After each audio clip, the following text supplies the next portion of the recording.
Friends, science and culture. Actually, there is science behind our culture. This particular video I have prepared for new generation because our new generation doesn't believe in our culture. They feel it is all superstition, and that's why they should know what is the science behind our culture because our culture is very rich. We should be proud of our culture, Indian culture. So, friends, see, our rishis were scientists. Our rishis actually were they have spent their whole life for research on different topics. For example, if we'll see, Patanjali worked on Yoga Sutra. Now yoga has been accepted all over the world. Everybody feels now yoga is very important in our life, day-to-day life. Charak, he invented Ayurveda. Still, Ayurveda is in India especially. It has approved by government, and of course the medicines are very useful even today. We know Aryabhatta invented astronomy, that is Khagol Shastra.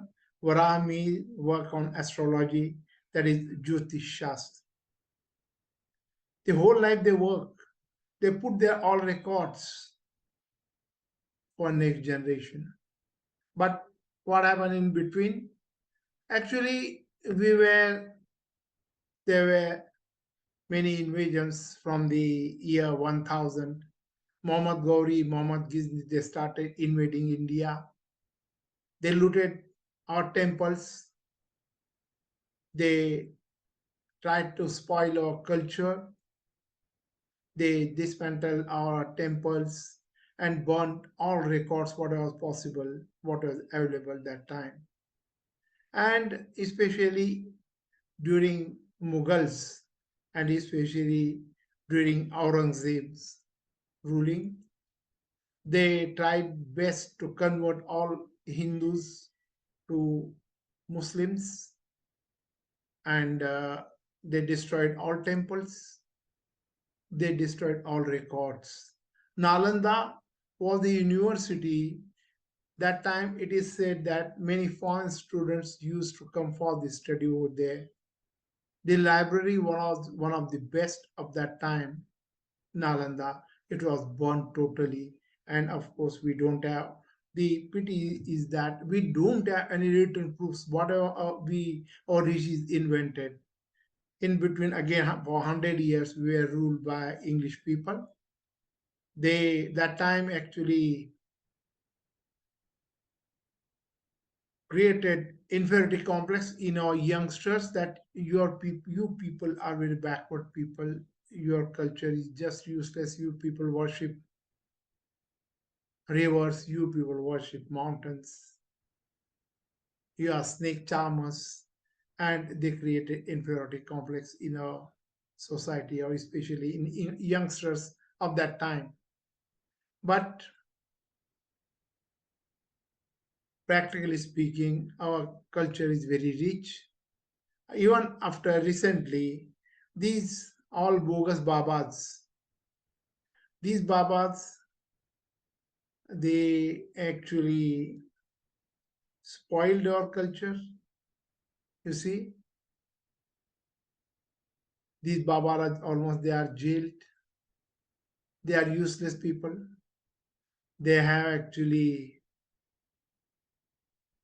spoiled our culture, and people, youngsters especially, they lost all faith in our culture because of these babas.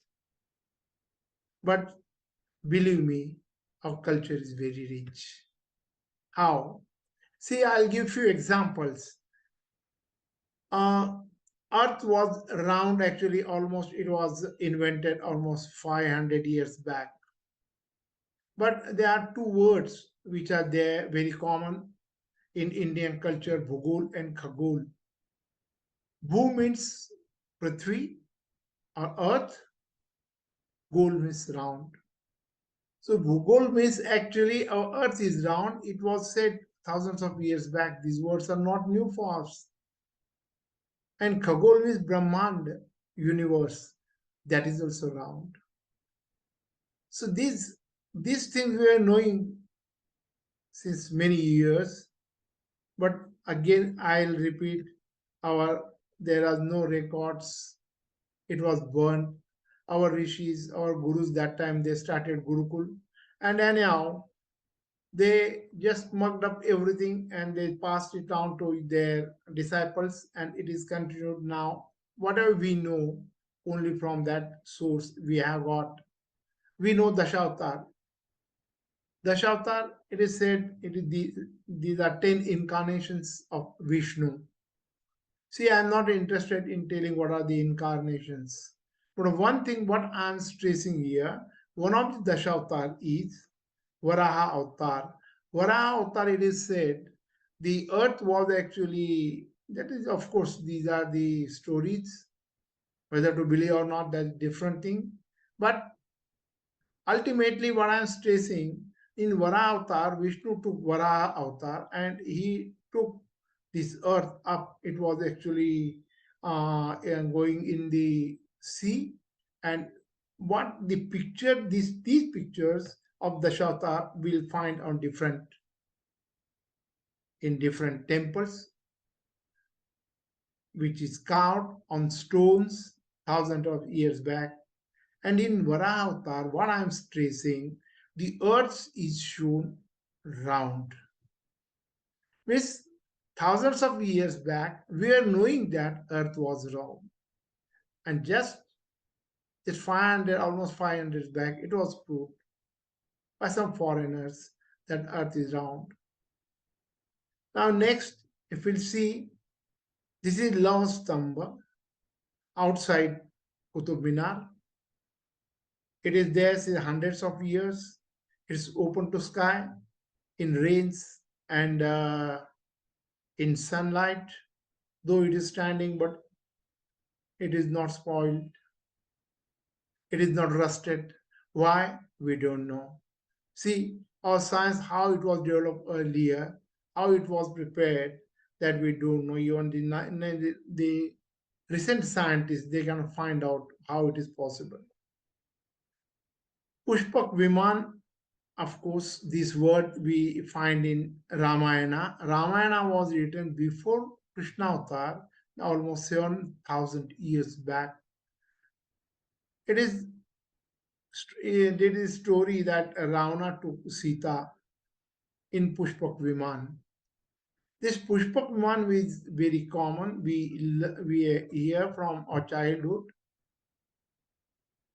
since many years. But earlier we never used to believe that how it is possible to fly in Viman or aeroplane. But when we invented aeroplanes, then we started believing, yes, it might be possible that the Viman will exist in that time. But we can say during Ramayana, Viman or aeroplane was there in that time.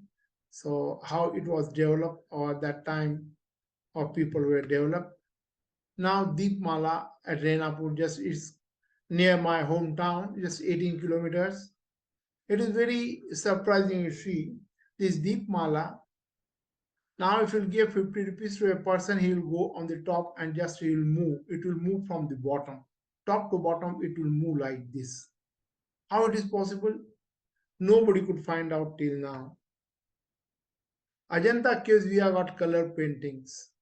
These colors are existing since thousands of years. Nowadays, if you give any color to a building, this color will be faded away just in 3 to 4 years. But since thousands of years, these colors are there. Still, it is in the same form. It is not actually faded. Still, it is in good condition. How? Which are the colors they used to use? We don't know. Zero was invented by Aryabhat, one of our rishis and scientists.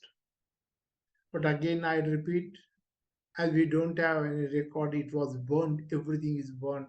So we cannot prove. But We have our literatures, we say that zero was invented by Aryabhat thousands of years back.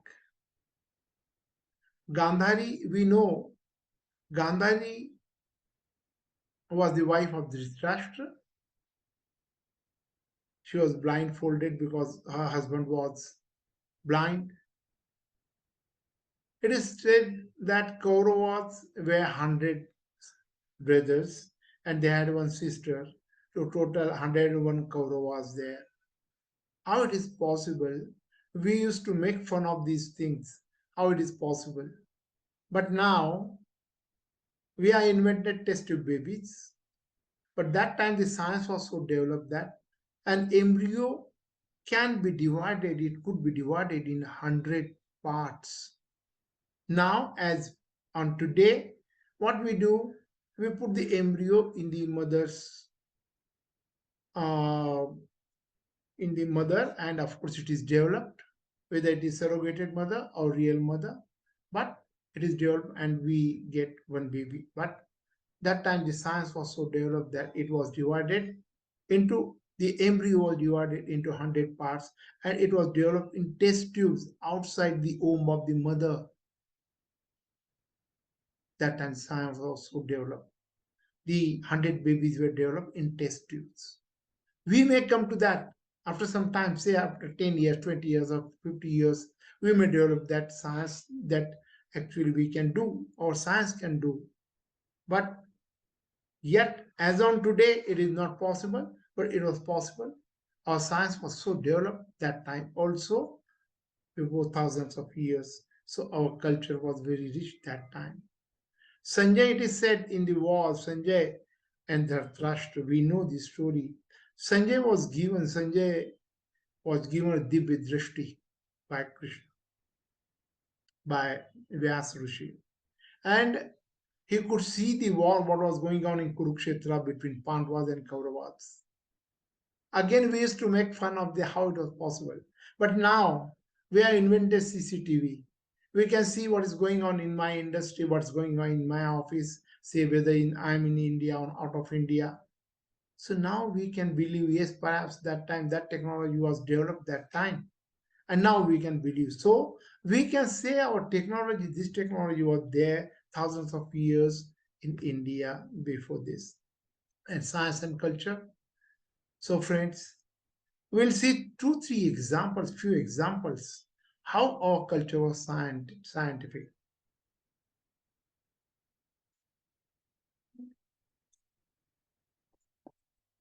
Everybody knows Hanuman Chalisa. Hanuman Chalisa was written by Tulsidas. It was written in old Hindi language that is called Audhi Bhasha, Audhi language. There is one sentence in Hanuman Chalisa, Jug Sahastra Yojana Par Bhanu Lilyotahi Madhura Fal Janu. This story goes like this: when Hanuman was a child, he saw the rising sun.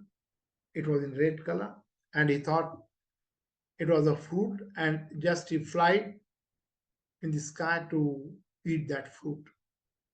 But in between, Indra got wild and he hit him by Vajra and he fall down. Some story goes like this. So we are not interested in that particular story. What this one sentence, Juga Sahasra Yojan Parabhanu, it shows the distance between earth and sun. Only one sentence. How?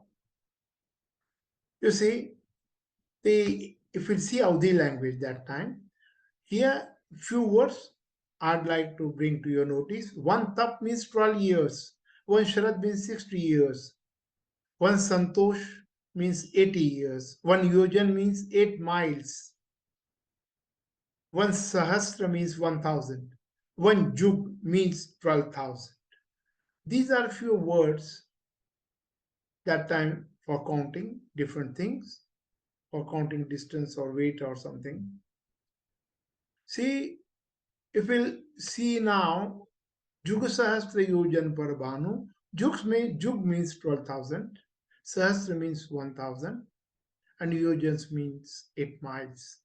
If we'll multiply all these, it comes to 96 million miles. And if you will convert these mile into kilometers, 1.6 kilometers equal to 1 mile. And if you multiply by 1.6 kilometers to the 96 million miles, it comes to almost 115 million kilometers. Now, if we search in Google, what is the distance between Earth and Sun, it comes to almost approximately 150 million kilometers. Means, in one sentence it is said in Hanuman Chalisa, it shows what is the distance between Earth and Sun. So, how rich our culture was. Now, our ancestors used to say, don't put your legs to south while sleeping. Why it is so?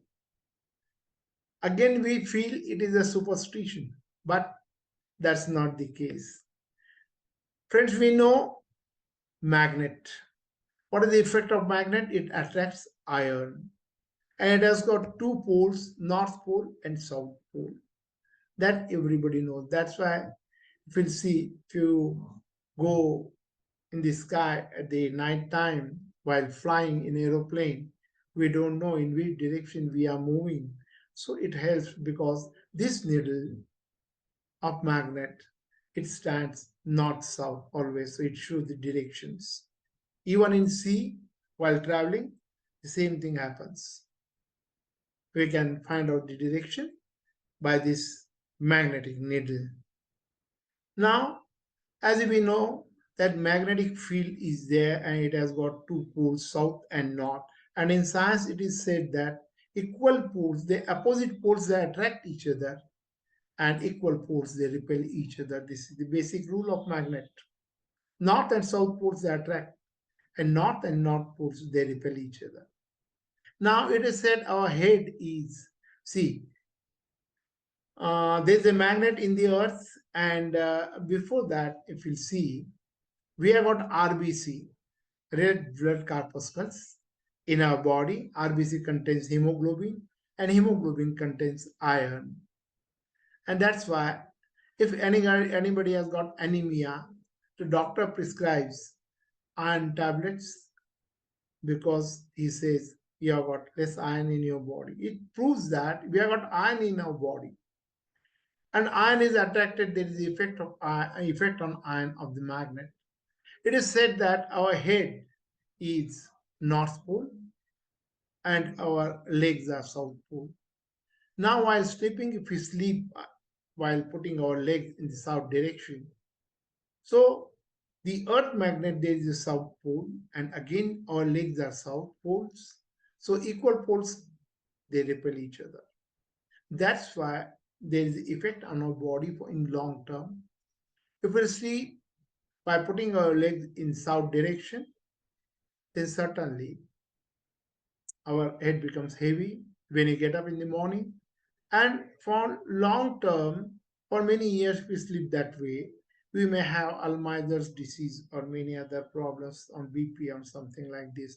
That's why our ancestors used to say, don't sleep by putting your legs in the south direction. Now, the next point, that Ganga is pious, Ganga pavitra hai. Is it so? Here, I'm not going to talk about again how Ganga, if you want to just wash away our sins, go and have a dip in Ganga, so your sins will be washed away. That's what's said, but we don't believe that. I also don't believe. But one thing we should believe. Before that, just you will see what Ganga is exactly. Ganga, it is said, the story is that the Bhagirath requested Ganga to come on the earth, and Ganga said, okay, I'll come, but my force is such that if I'll come directly, I'll go to Patal with that force. So the story goes like this. Lord Shankara said, okay, if just bound that Ganga on his head, and only one of the stream just came out of Ganga and that came to earth. Now we people, still Hindus, they pray Ganga every day. But one thing before that, see, we are talking all science about what.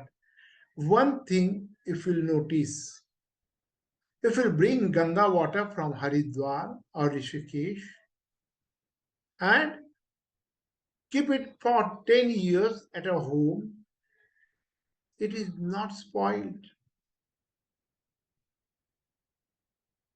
The bacteria doesn't develop in this. But if we'll take any distillery water and open it, and within a week's time, there is bacteria, it started stinking, we have to throw that away. But if Ganga water, if we keep for 10 years at our home, it doesn't stink, still it's fresh. I got Ganga water at my home. Every day we use for puja. We take it as a tirth. I brought this Ganga water almost 5 years back, but still I'm using it. And you can also prove, perhaps you might be having at your home, you can just find out, take it up.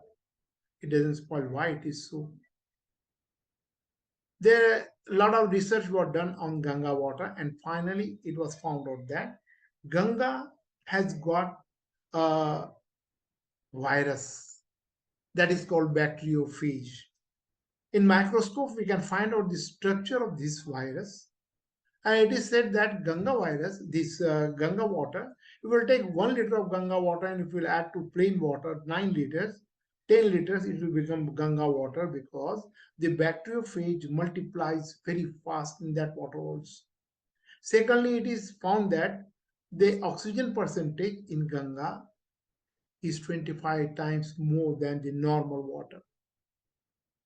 Not 25%, 25 times more. These are the two reasons it is said perhaps it doesn't spoil. And these viruses, they kill bacteria which spoil water. And that's why Ganga water is pure for 10 years. Now the question is that why this virus bacteriophage is found in Ganga?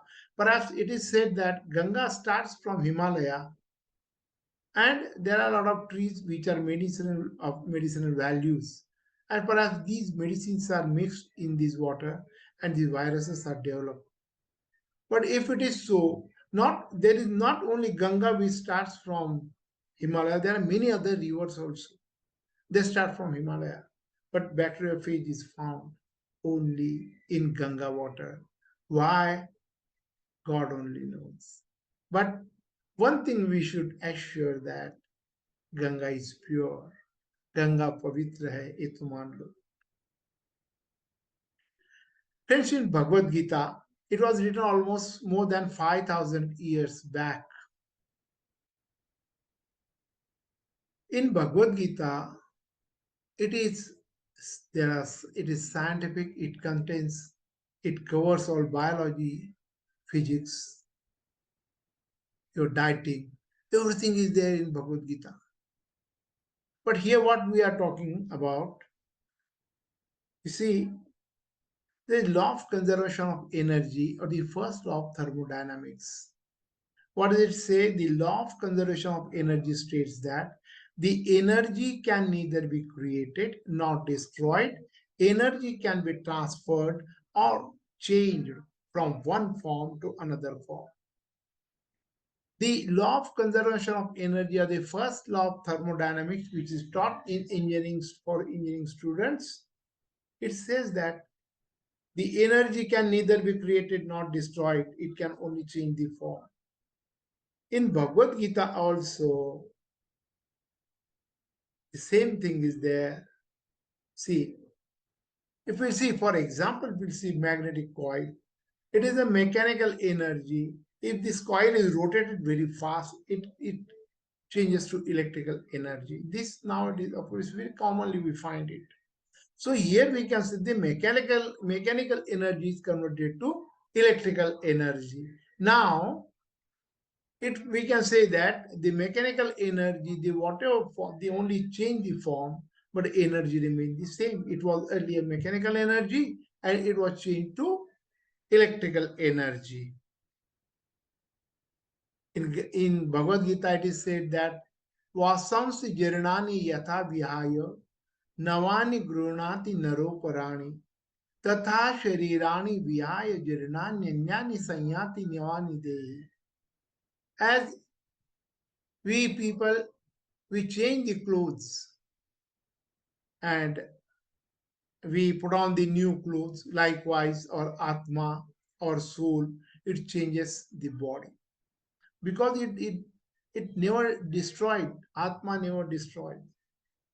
Because Nainan Chindanti Shastrani, Nainan Dahati Pavakaha, Na Chainam Kletayantyapo, Na Shoshayati Maruta. Atma Amar hai. Soul never dies. It is not burned by fire. It is not cut by any sword, or it is not dissolved in water or dried up by air.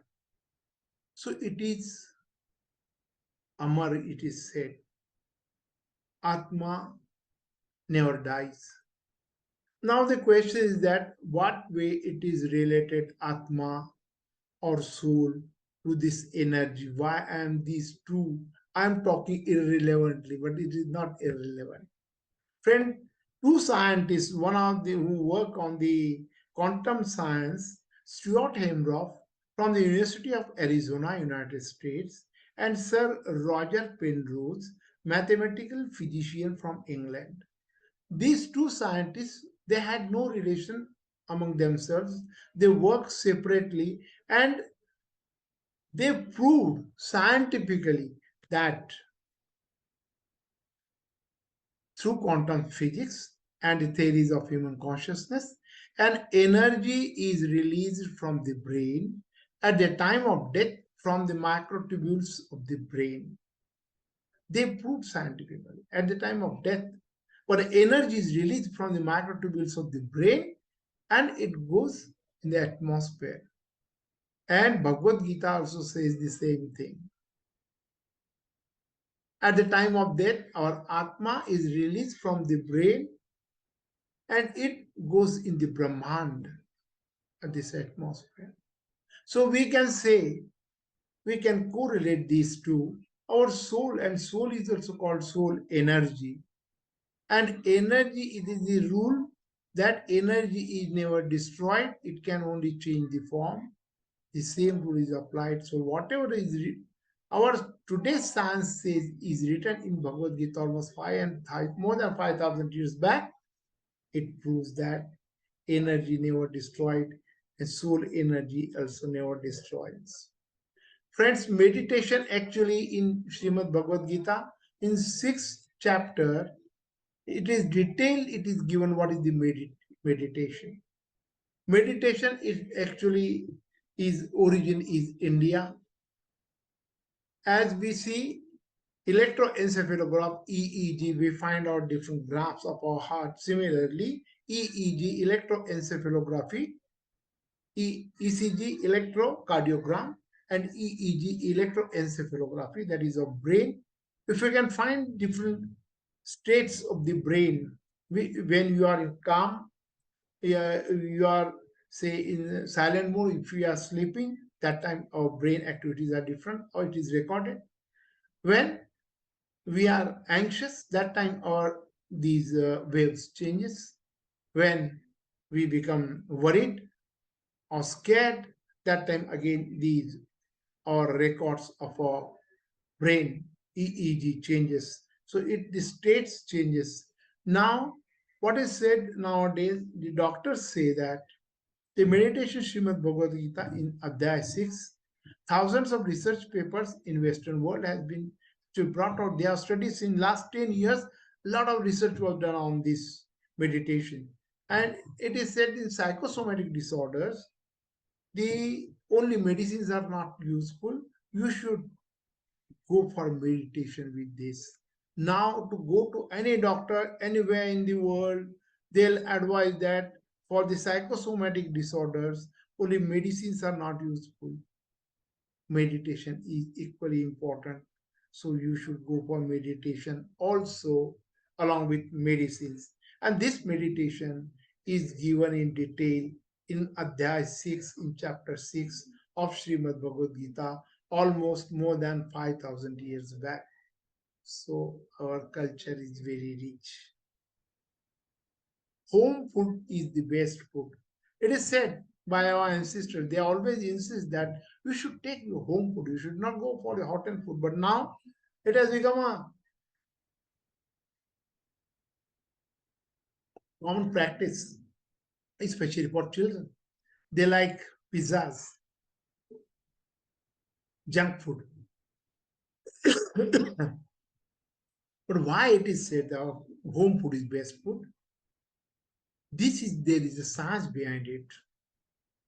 See, there are biophotons with the waves which come out of our fingers, from our fingers. Biophotons are released.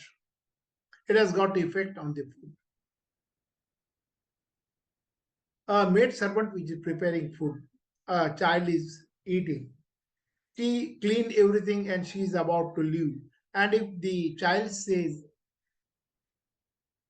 I want one more chapati or roti, she may get wild.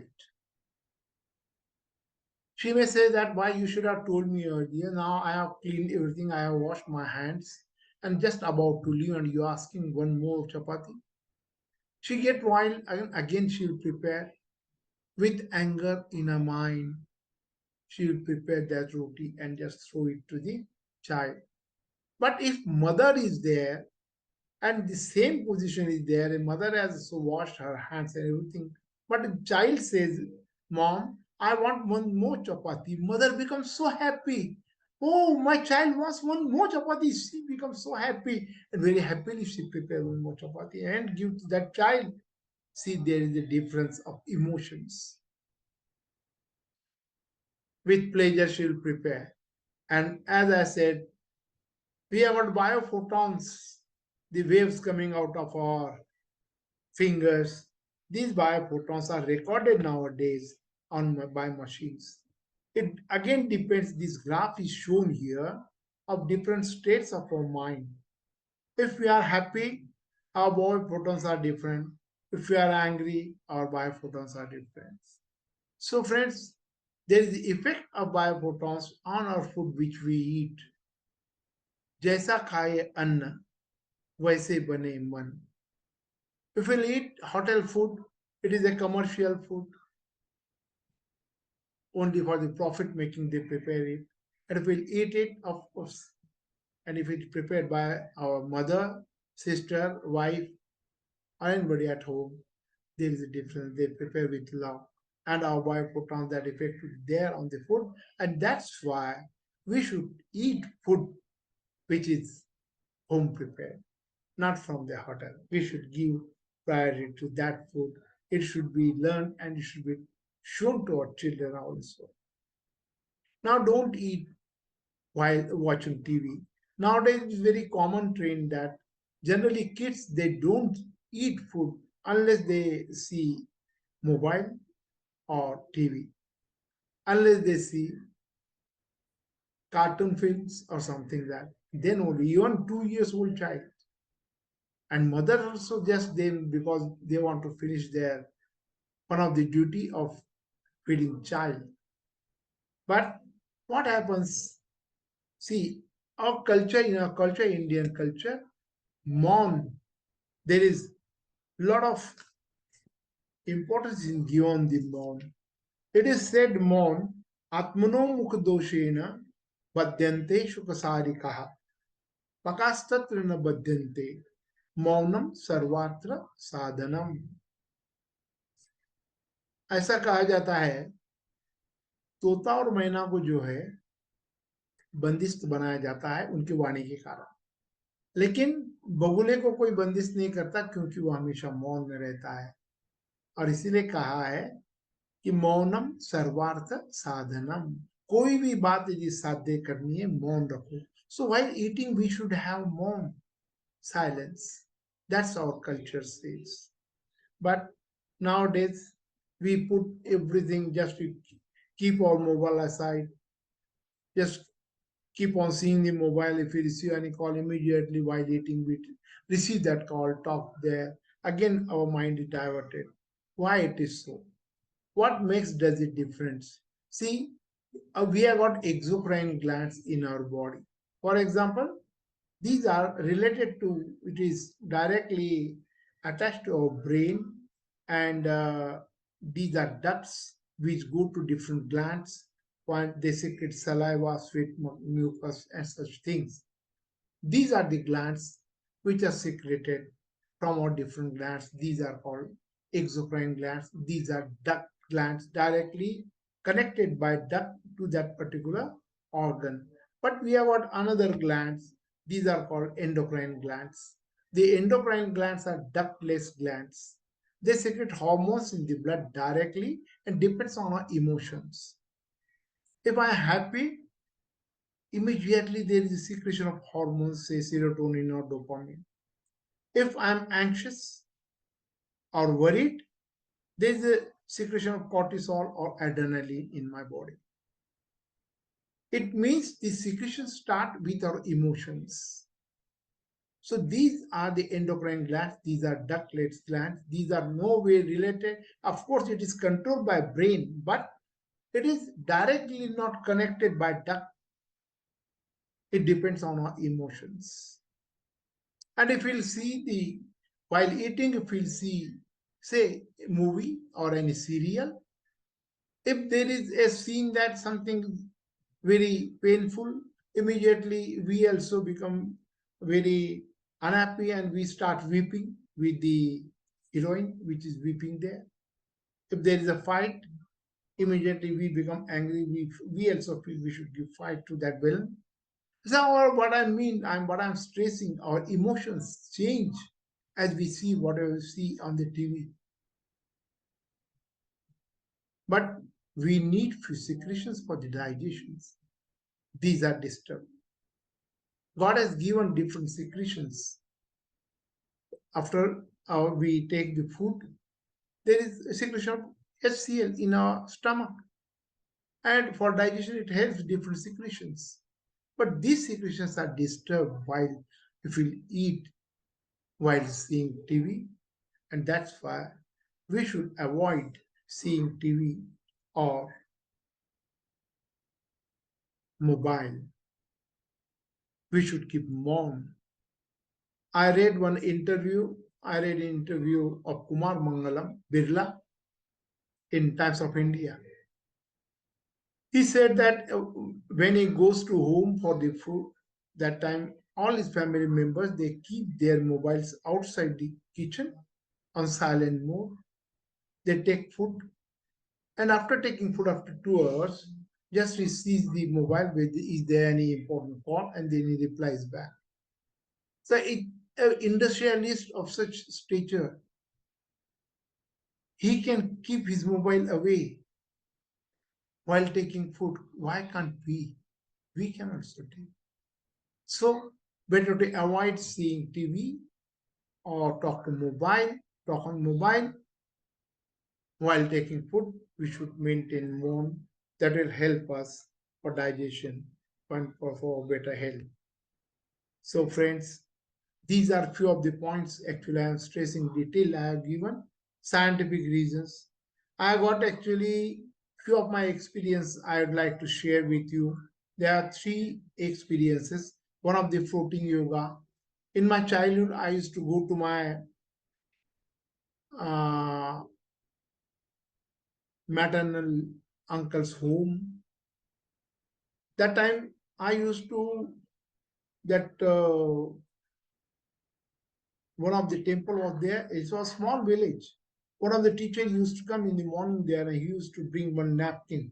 And on that he used to sit and he used to say, "Hey, you boy, you come here. Just you see, I'll start my yoga and after that, no, I'll see that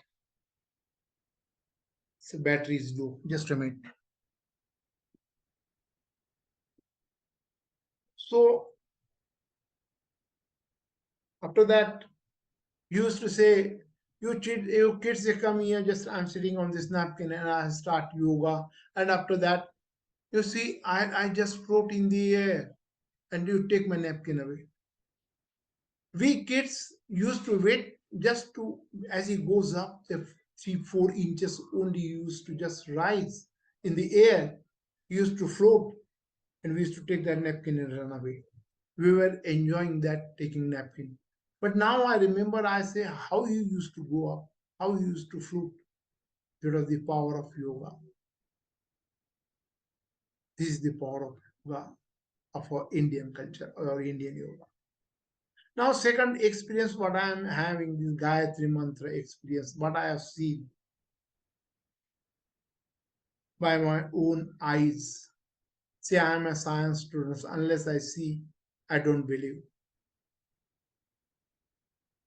Gayatri Mantra, one of when I got married, that time for the first time when I went to my in-laws, one of my grandfather's friend just he came there and he was sitting chatting with him. It was a cloth shop. My grandfather has a cloth shop. He was sitting there. He was talking there, and while leaving, just he saw me. He said, "Who is the guest?" He said, "Is my son-in-law. Just got married last month." Again, he came back. He sat with me. We started discussing on different topics. After half an hour, he said, I'm a follower of Gayatri Mantra. Daily morning, I get up and do Gayatri Mantra. I just chant. So I said, what is the use of that? He said, I can guess something what is going to happen with me next 2 to 3 days. This is a coincidence, I said. He said, okay, I'll show you one thing because you are our son-in-law. In old days, the son-in-law used to be of the village. So just he closed his eyes, and after some time, what I observed, there is Om embossed on his body everywhere, on his hand, on his chest, on his back, on his leg, on his face, everywhere. I could feel the embossed Om. I couldn't believe my I thought perhaps he's mesmerizing me, hypnotizing me. I took a pin and just pricked here. I said, no, I'm conscious actually what is going on. Then I said, perhaps may I just ask you a question whether you have put any chemical on your body and it may appear or may appear after some time. He started smiling. He said, no. You see, I was about to leave. Just you, I saw you and I came to talk to you. And just while in discussing, I never thought we'll discuss about Gayatri Mantra. But suddenly we came to that particular topic, and I never show to anybody. Very rarely I show this to you because you are our son-in-law. I'm showing to you. So this is the power of mantra. What is the power of mantra? You see, our mantras have got power, but it should be pronounced in the proper way. That very few people know now. And of course, mind power key. What I found actually in a hall. Actually, I saw this. One Mr. Adia from Gujarat came and he was showing the mind power. He asked us after one of his different shoots. He said, just close your eyes. And after chanting Om for 5 minutes, then he said, you concentrate on your keys in your pockets of your motorcycle, scooter, or car's keys. We concentrated on it. Then he said, just you feel that, you see that it is turning around. And surprisingly, when we open our eyes, my key was a little bent, but the person sitting next to me, his key was so bent that he has to actually press it, make it straight. The same thing I saw on the TV show. This is the yoga tratak we say. This is the use what we have got power in our eyes, power in our mind. It can change everything. So these are the yoga and different our culture. So ultimately, what I am stressing, our culture is very rich. Our next generation should know it. What are the science behind our culture? Otherwise, they won't believe, they feel it is superstition. So, thank you very much for seeing this video. You should be proud that you are Indian. Our culture is very rich. Our heritage is our responsibility for next generation. We should study it and show that we should convince them it is a scientific. Thank you very much for observing this. My thank you very much.